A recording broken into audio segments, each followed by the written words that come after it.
أعوذ بالله من الشيطان الرجيم بسم الله الرحمن الرحيم الحمد لله رب العالمين وصلى الله على سيدنا محمد وآله الطاهرين.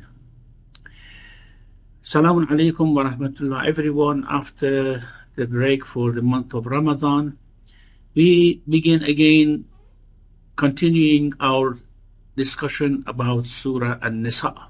I hope, inshallah, all your devotions, fastings, and all other worships have been accepted by Allah subhanahu wa ta'ala, and inshallah, Allah grants you whatever you asked Him on Laylatul Qadr. We were discussing verse number 11. يُوصِيكُمُ اللَّهُ فِي أَوْلَادِكُمْ لِلذَّكَرِ مِثْلُ حَظِّ الْأُنْثَيَيْنِ. Now, we discussed the different shares of this first tier of the heirs, and just one part at the end of the verse remained to be discussed here. If you remember, we said that there are three tiers of heirs who inherit the belongings of the deceased based on their tier. The first tier are parents and children, and then each tier has 2 degrees. If the children are not available, the grandchildren. This is also in the first tier, provided the children are not available or they do not exist. They do not live anymore. Then the second tier would be grandparents and siblings. Again, there are 2 degrees here, grandparents and siblings. If the siblings if there are no siblings for the deceased, then the children of the sibling will be the second degree of the second tier. And then the third tier of inheritance are aunts, uncles, and cousins. And if they are not available, none of them are available, then their children as the second degree of the third tier of inheritance. Now, the first number 11 was discussing about the shares of the first tier of the heirs. And then at the end of the verse, there's something which we did not discuss in our last session, and that is a justification that Allah subhanahu wa ta'ala gives for why the shares are distributed like this: children, parents, and then why these are in the first tier, and why no one else would inherit when these are available and they go to the second tier. It says here about the first tier: آباؤكم وأبناؤكم لا تدرون أيهم أقرب لكم نفعا فريضة من الله وإن الله كان عليما حكيما. This is the ending of the verse 11. Your parents and your children, you do not know which of them is likelier to be beneficial for you. This is an ordinance from Allah. Indeed, Allah is all-knowing, all-wise. Now, about this sentence, آباؤكم وأبناؤكم لا تدرون أيهم أقرب لكم نفعا, different views have been suggested. It's a bit difficult to specifically find out what is the real meaning of it. Generally, we know that, as Bayzawi has mentioned, it means that you have origins and you have branches. Your origins are your parents, your branches are your children. You don't know which one of them benefit you more. In ajilikum wa ajilikum, in dunya and in akhirah. Now here they are extending this issue of inheritance to akhirah as well, because if we just want to consider the relationships in this world, maybe people would say, why this is distributed like that? That's why here many exegetes, many commentators have said that this should be extended to the next life as well. We don't know, because in the next life also we benefit each other, either by shafa'ah, that's, for example, if a parent or a child is closer to Allah subhanahu wa ta'ala, they can intercede for the other. And even in paradise, if, for example, the parents or the children are above the other group in paradise, they can actually ask Allah subhanahu wa ta'ala to raise the levels and the ranks of others to come and live together. وَالَّذِينَ آمَنُوا وَاتَّبَعَتْهُمْ ذُرِّيَّتُهُمْ بِإِيمَانٍ أَلْحَقْنَا بِهِمْ ذُرِّيَّتَهُمْ. Those who believe, those who are good, and the offspring, their children, their grandchildren, also have faith, but of course not to the same degree. We will unite them in paradise, and without diminishing anything from the rank of the one who is higher. وَالَّذِينَ آمَنُوا وَاتَّبَعَتْهُمْ ذُرِّيَّتُهُمْ بِإِيمَانٍ أَلْحَقْنَا بِهِمْ ذُرِّيَّتَهُمْ وَمَا أَلَتْنَاهُمْ مِنْ عَمَلِهِمْ مِنْ شَيْءٍ. Without reducing anything of their actions, giving anything from this to the other who are others who are in lower level, we raise them just for the honor of the one who has a higher rank in paradise. And as I have mentioned several times, in paradise we have family life, we have social life, and one of the most enjoyable moments of people in paradise are when they are, of course, enjoying their unity with their family.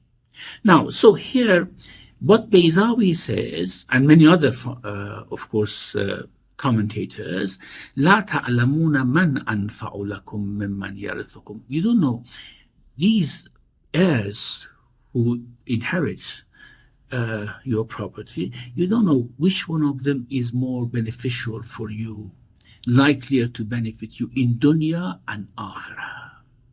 So you should not prefer one other over another, except in what Allah has told you. You don't know how these shares are allocated by Allah subhanahu wa ta'ala. Now, other views which have been mentioned about this, آباؤكم وأبناؤكم لا تدرون أيهم أقرب لكم نفعا. You don't know, your children and your parents, which one is more likely to benefit you, to benefit you in this world and in the other world. Some have said that you do not know which of the parents and children, which of them in this world are more beneficial to you, so that you can give them an inheritance according to their merits. You don't know. So Allah says, okay, this much for the parents and this much for the children, and the children, girls and boys, are also different from each other, but God determines shares according to His wisdom, as He mentioned at the other end of the verse. Well, inna Allah kana aliman hakima. Allah is most knowledgeable and most wise.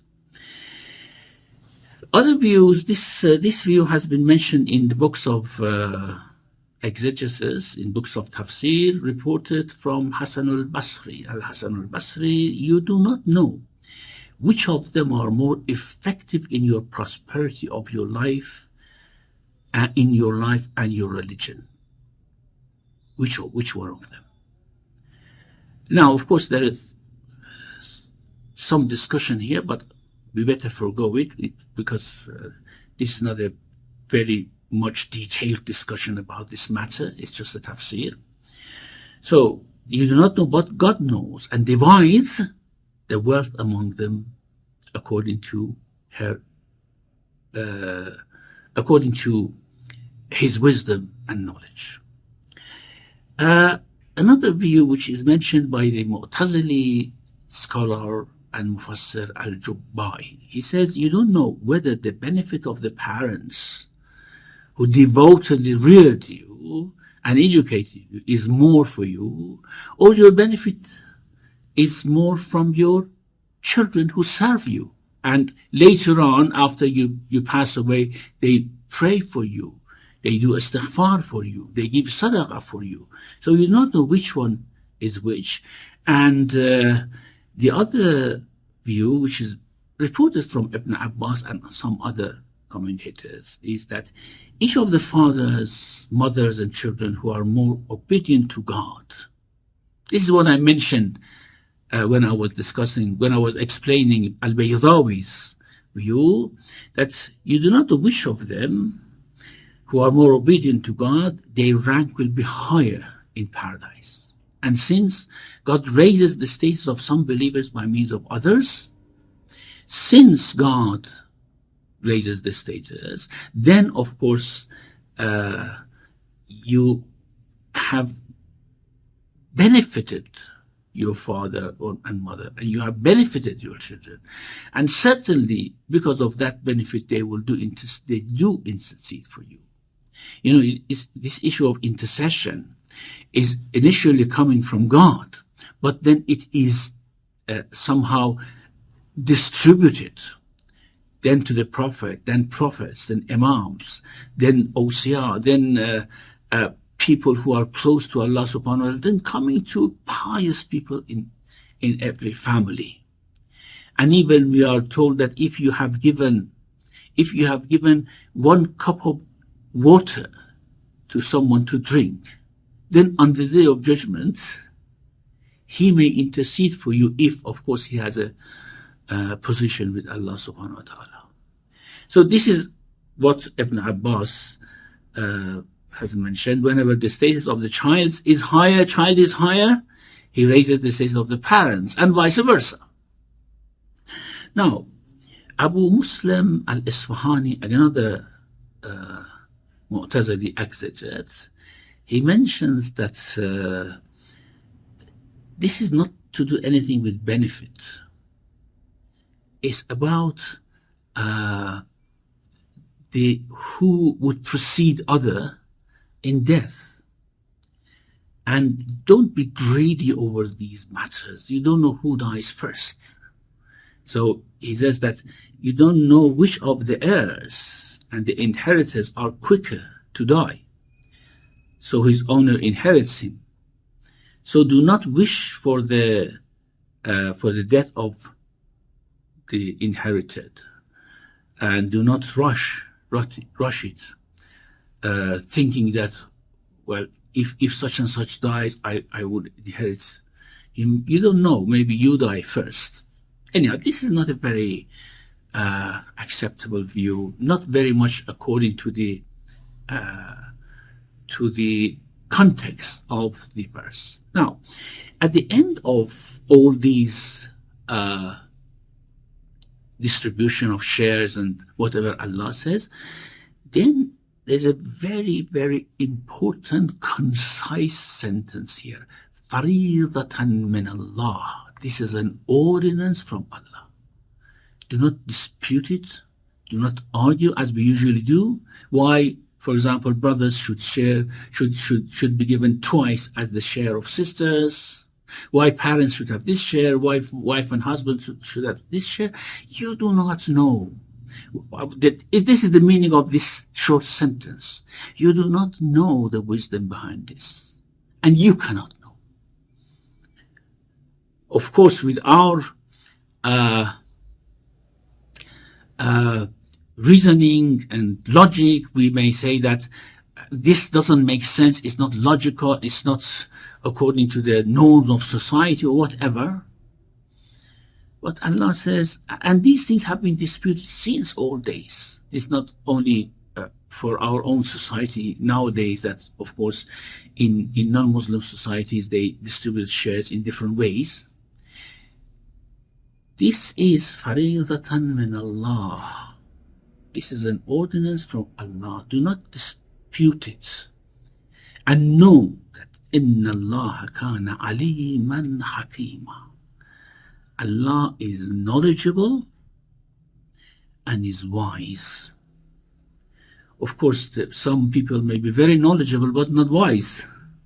Some people may be very wise, not knowledgeable.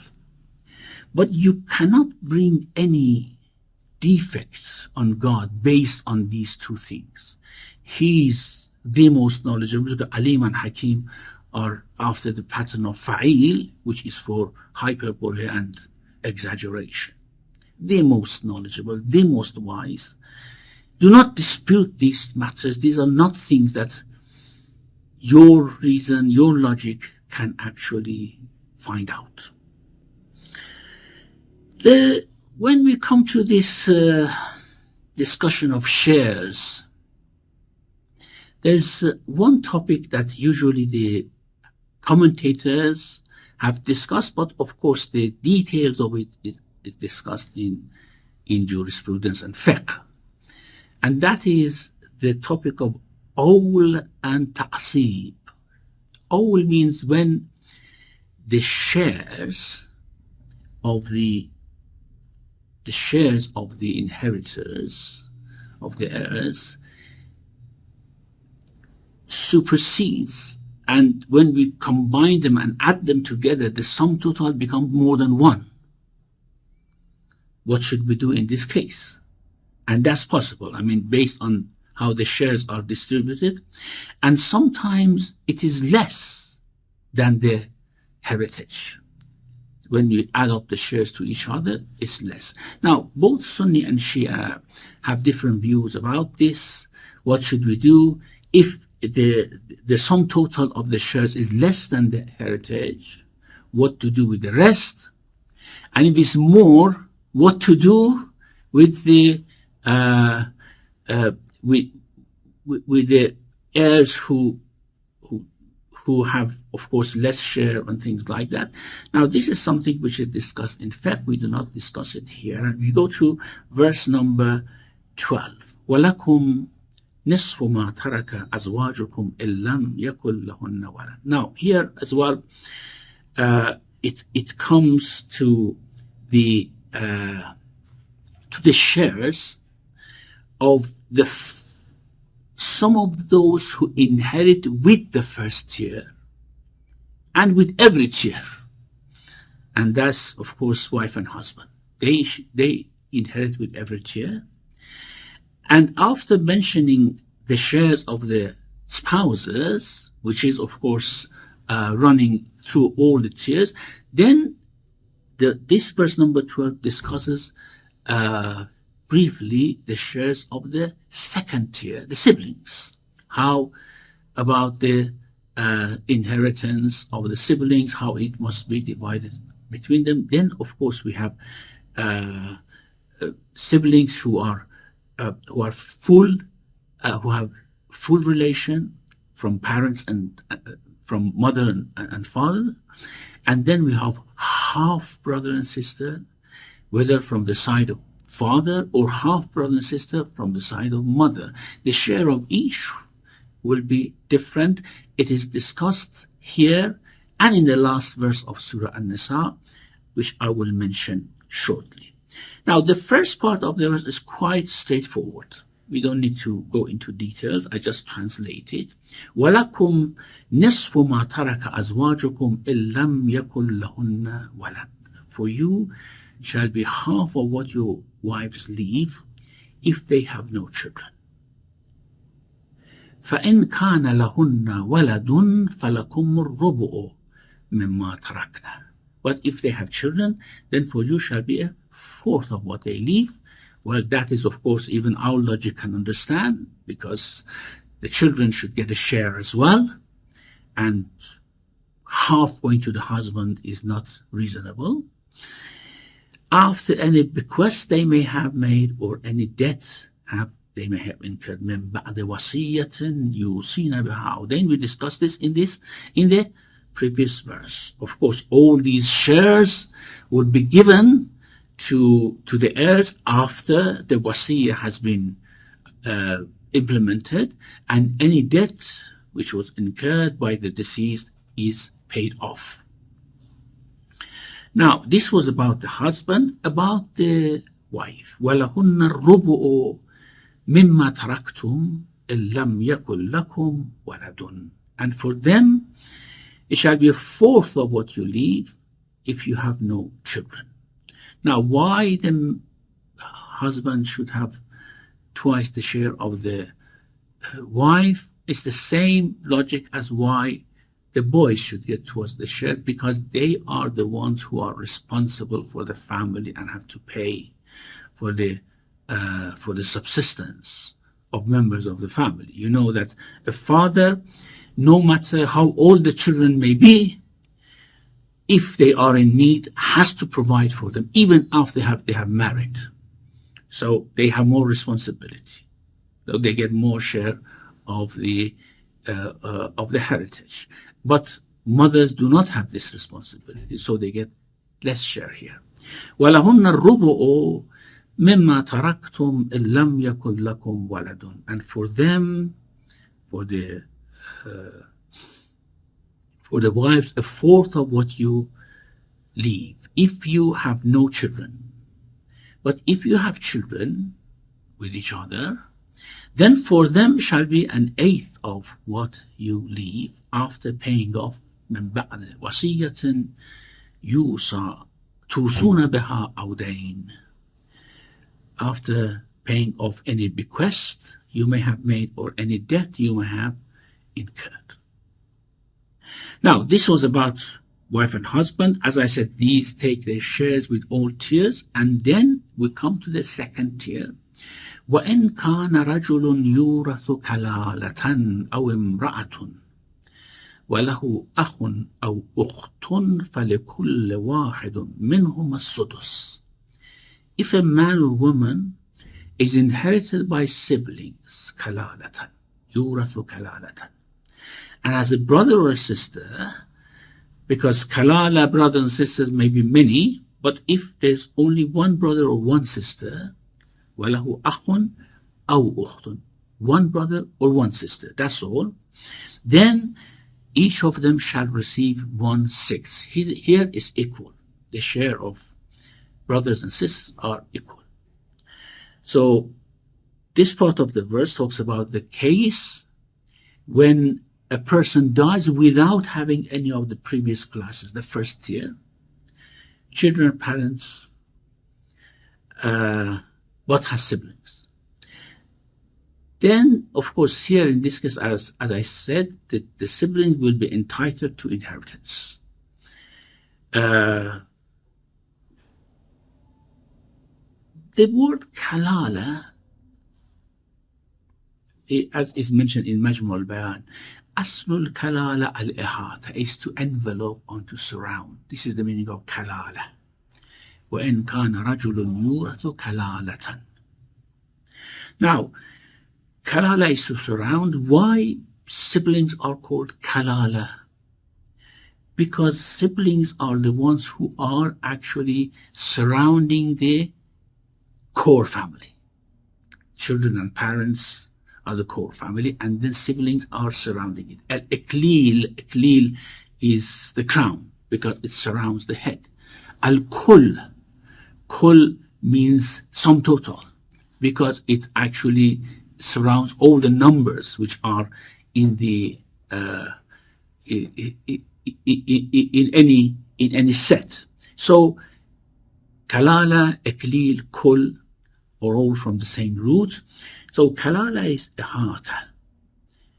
So here kalala may be an attribute for the siblings or for the deceased. If a man dies while he is kalala, means that he has only siblings, having no parent or no children. Actually, they say someone who has no parents or children, he is kalala. So in this case, kalala is an attribution for the deceased. Or it may be an attribution for the heirs, the siblings. They are also kalala. Both of them are possible. So if a person dies while he is kalala, Or if a person dies while he's inherited by kalala, by siblings. Both meanings are the same. While he is kalala means he has no parents and children. While he's inherited by kalala means inherited by the siblings.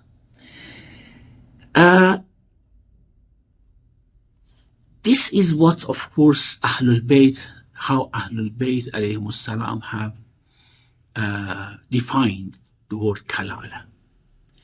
In Ahlul Sunnah, most of the Tabi'un like Abu Bakr and Omar and Az-Zuhri of the Tabi'un and others have said that kalala, anyone except the father is kalala, which doesn't go very much with this verse anyhow. But what we have is kalala are siblings in our fiqh and in the definition of A'imma alayhimus salam. There's one hadith in Irshad of Shaykh Mufid, rahmatullah alayhi. He says that someone asked Abu Bakr about the meaning of kalala. What's the meaning of kalala? When kana rajulun yurathu kalala. He says that أقول فيها برأيي, of course I say my opinion here, and if I'm right in my opinion, then it's from Allah. If I'm wrong, it's from my own mistake, and من نفسي ومن الشيطان. Then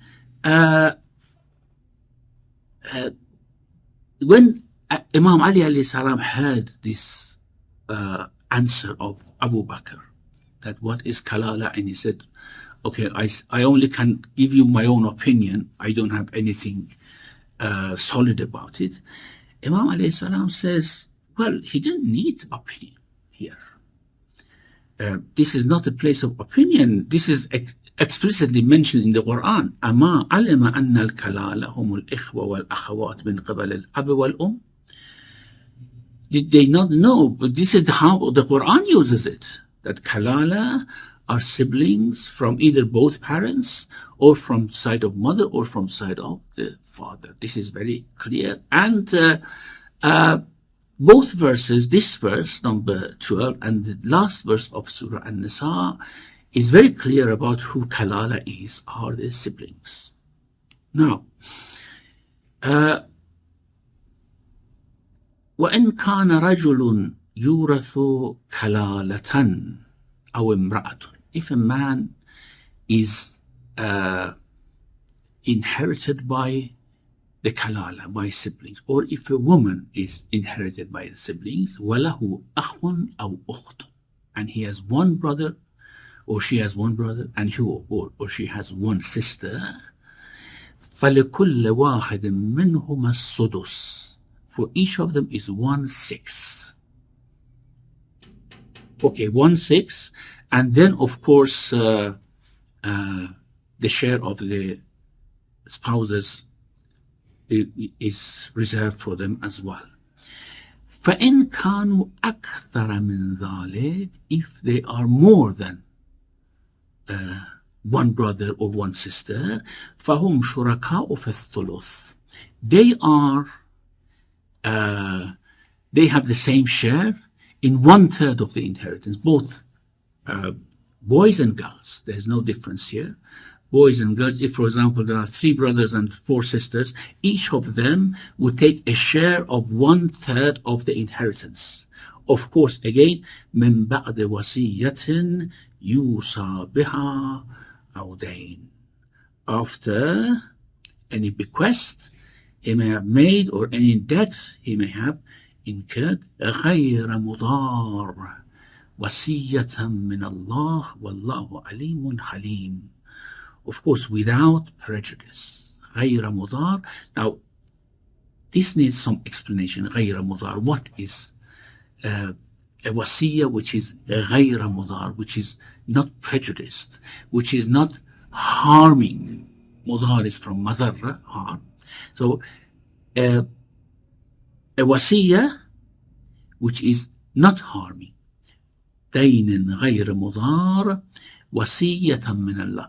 In the previous verse, Allah said وصية فريضة من الله. This is an ordinance.